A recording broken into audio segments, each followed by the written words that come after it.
First, agriculture, the soul, the first basis of the empire. Second, industry, the comfort and happiness of the population. Third, foreign trade, the superabundance, the proper application of the surplus of agriculture and industry. Agriculture was continually improving during the whole course of the Revolution. Foreigners thought it ruined in France. In 1814, however, the English were compelled to admit that we had little or nothing to learn from them. Industry, or manufactures, and internal trade made immense progress during my reign. The application of chemistry to the manufacturers caused them to advance with giant strides. I gave an impulse, the effects of which extended throughout Europe.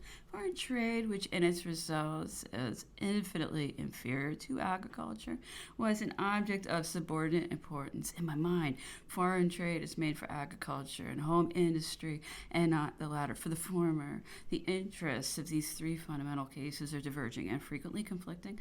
I always promoted them in their natural gradation, but I could not and ought not to have ranked them all on an equality. Time will unfold what I have done, the national resources which I created, and the emancipation from the English which I brought about. We have now the secret of the commercial treaty of 1783. France still exclaims against its author, but the English demanded it on pain of resuming the war.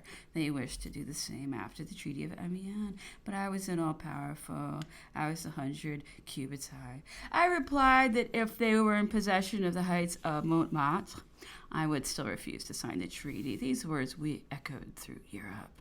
The English will now impose some such treaty on France, at least if popular clamor and the opposition to the mass of the nation do not force them to draw back.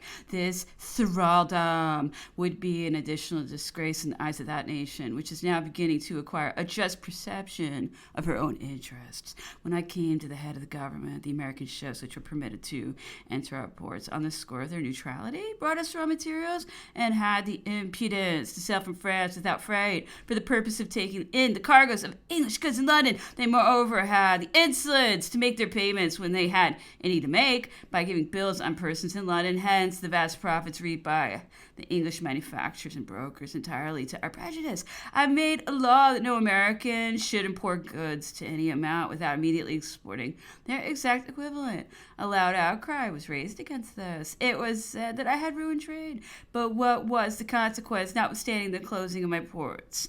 And in spite of the English who ruled the seas, the Americans returned and submitted to my regulations. What might have done under favorable circumstances. Thus, they naturalized in France the manufacture of cotton, which includes, first, spun cotton. We did not previously spin it ourselves. The English supplied us with it as a sort of favor. Second, the web. We did not yet make it. It came to us from abroad. Third, the printing. This was the only part of the manufacture that we performed ourselves. I wish to naturalize the two first branches, and I proposed to the Council of State that their importation should be prohibited. This excited great alarm. I sent for Oberkamp, and I conversed with him a long time. I learned from him that this prohibition would doubtless produce a shock, but that after a year or two of perseverance, it would prove a triumph, whence we should derive immense advantages. Then I issued my decree in spite of all. This was a true piece of statesmanship. I at first confined myself merely to prohibiting the web.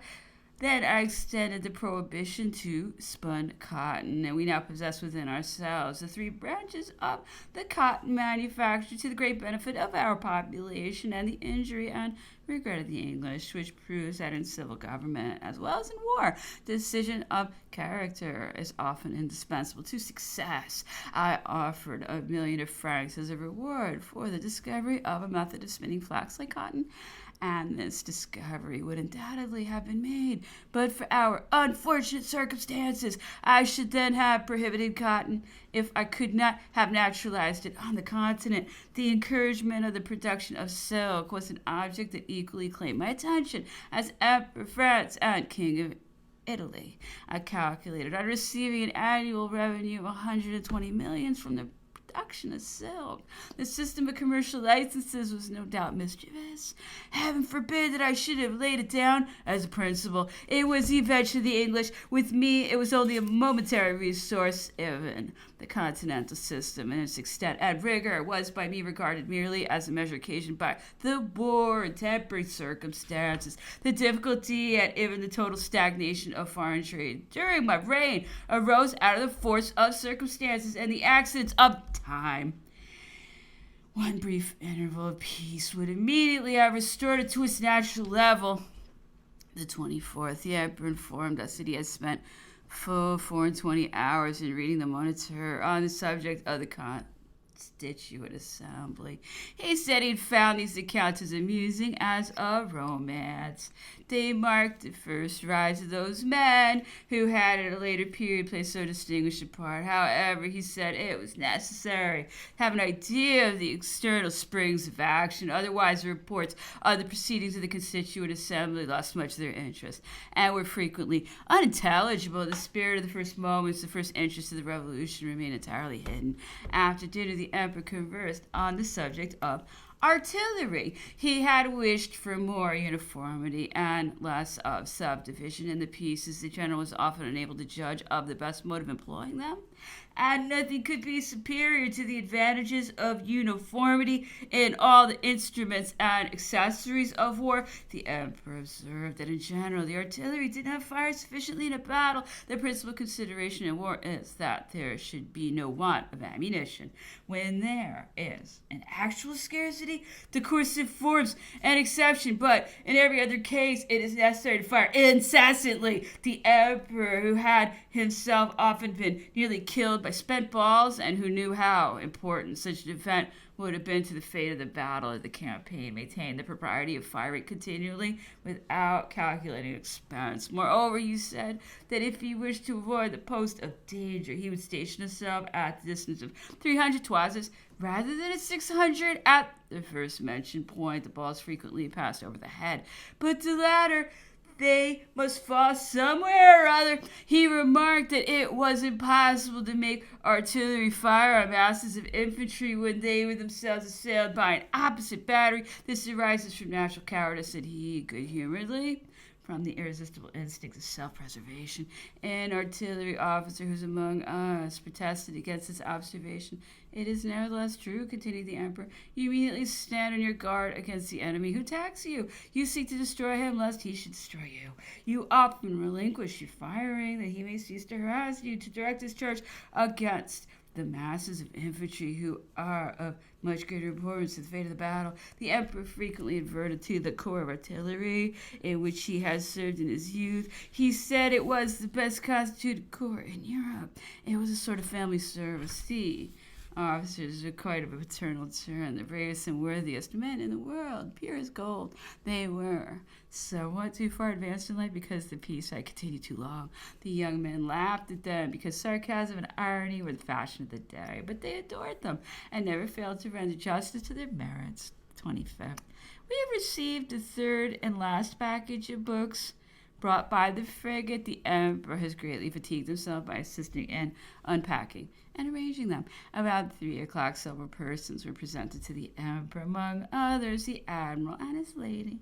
The Emperor was indisposed, and he dined in his own chamber, attended by the Grand Marshal. The 26th, the Emperor sent for me and my son, and sent us to look over the Moniteurs for the purpose of comparing and completing the manuscripts of the campaigns of Italy. The Emperor, though he had announced his intention of doing so, had not yet resumed his dictations, and I rejoiced in a circumstance which promised at length to excite renewed interest. Our business was to select from the Moniteur all the reports and official letters for the purpose of vouchers. The Emperor wished them to be properly classed and desired us to make a computation of their extent in order that he might be able to calculate at once the space they would occupy with printed, but reminded me at the same time that these were henceforth my own affairs, that I should only be serving myself for the future. Delightful words, to which the tone of his voice, his familiar air, and his whole expression expression imparted even more value than was contained in their meaning. The emperor so often repeated to me that this account of the campaigns of Italy should bear my name, and that he made me a present of it, that I may perhaps be allowed to indulge my dreams respecting their future publication, and to sit down and hear my ideas in this subject in order that they may be followed up by my son, if I should not myself be enabled to carry them into effect. The emperor has presented me with a valuable, a magnificent, a national monument. I must not compromise or degrade it. There must be no speculations on this subject, and above all, no considerations of pecuniary advantage must be permitted to operate to its detriment. Nor is this all. It is, moreover, my wish to bestow on it all those peculiar attentions and marks of sentiment to which it is entitled. Therefore, first, to keep the copyright of the work, which will form at least 4 volumes. Second, the printing to be superintended at its expense to be defrayed by me or my son. Third, to endeavor to get the plans drawn by officers of the Army of Italy, and to get the work printed and, if possible, sold by persons who have served in the same army. This happy coincidence would be most gratifying to me. Fourth, as there is not a word in the whole narrative which has not proceeded from the emperor's mouth, it is throughout its own dictation. I am anxious that it should not, under any pretext whatever, undergo the slightest alteration or correction, unless by means of notes, which should at the same time explain the reason for such alteration. Fifth, to compose an introduction to it from a recapitulation of all that I have collected in my journal relative to the first years of the emperor's life previous to the commencement of the campaign. 6, to prepare 100 copies in the most splendid style possible, that any regard to expense to be sold, whatever may be their intrinsic value, at 1,000 francs each.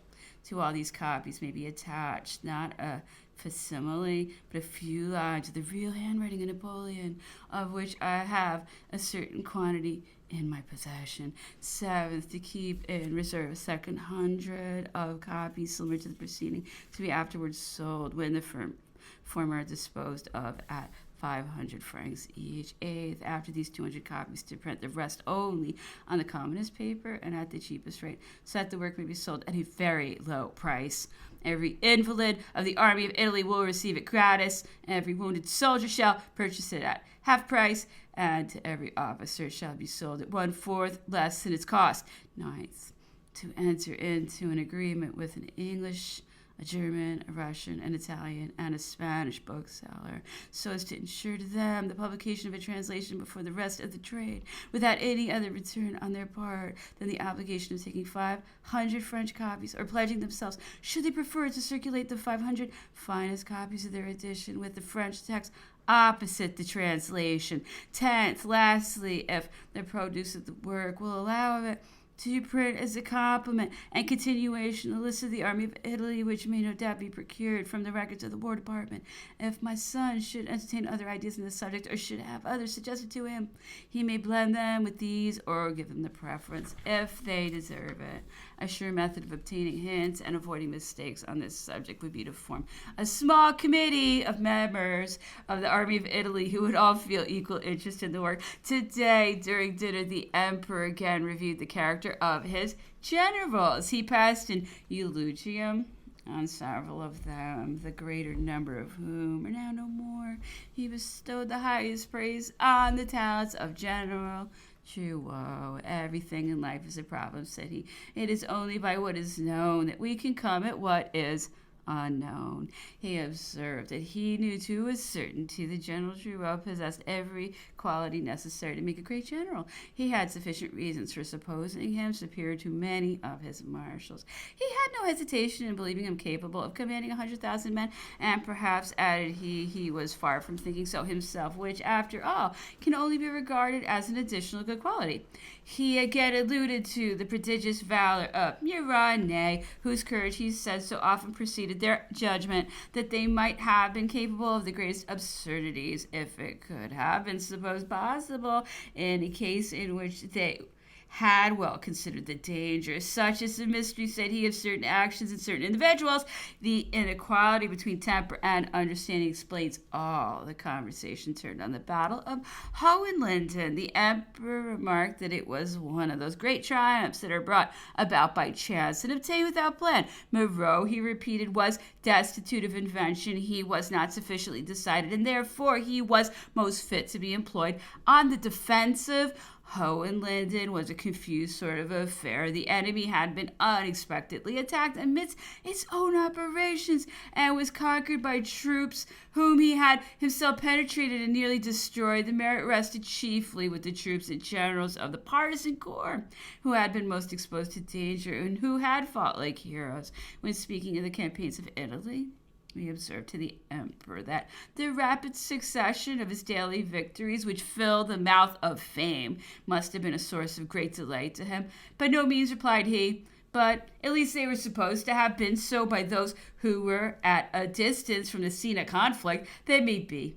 Those who were at a distance knew only our success. They knew nothing of our situation. If those victories could have procured me pleasure, I should have enjoyed repose. But I had always the aspect of danger before me, and the victory of today was speedily forgotten through the obligations of gaining another tomorrow. I recollect having heard a distinguished gentleman, Lamarck, deliver a very characteristic opinion of Moreau. Lamarck had been much attached to Moreau and had for a long time served under him. He was endeavoring to make me understand the different tactics of Moreau and Napoleon. He said, had the two armies been in presence and there had been sufficient time to move, I would have entered the ranks of Moreau, which was sure to be managed with the utmost regularity, precision, and calculation.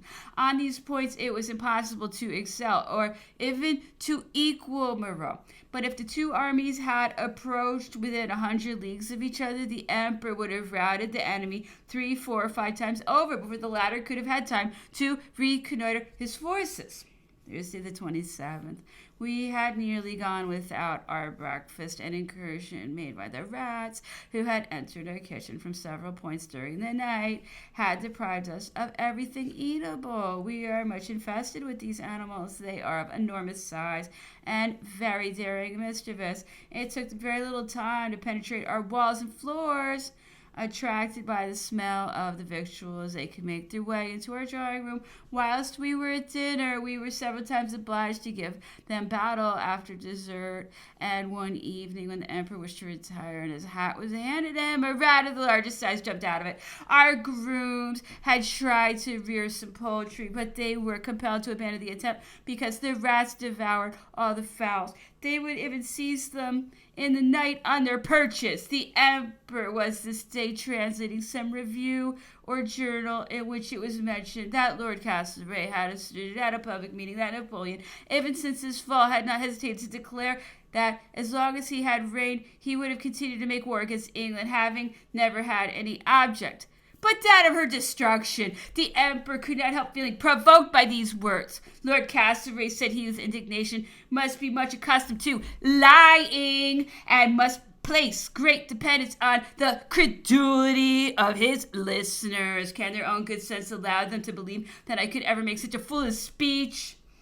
Even if I had had such intentions, it was afterwards stated that Lord Castlereagh had said in Parliament that the reason why the French army was so much attached to Bonaparte was that he made a kind of conscription of all the heiresses of the empire and then distributed them among his generals. Here again, observed the emperor, Lord Castlereagh tells a willful falsehood. He came amongst us. He had an opportunity of seeing our manners and laws and of knowing the truth. He must be certain that such a thing was quite impracticable and out of my power. What does he take our nation for? The French were never capable of submitting to such tyranny. I have no doubt made a great number of matches, and I would gladly have made them thousands more. It was one of the most effectual methods of amalgamating and uniting irreconcilable factions. If I had had more time to myself, I would have taken great pains to extend these unions to the provinces and even to the Confederation of the Rhine in order to strengthen the connection of those distant portions of the empire with France. But in such proceedings, I only exerted my influence and never my authority. Lord Castlereagh disregards such distinctions. It is important to his policy to render me odious. He does not scrupulous about the means. He does not shrink from any calumny. He has every advantage over me. I am in chains. He has taken all precautions for keeping my mouth shut and preventing the possibility of my making any reply. And I am 1,000 leagues from the scene of action, and his position is commanding. Nothing stands in his way, but certainly this conduct is the ne plus ultra of impudence, baseness, and cowardice.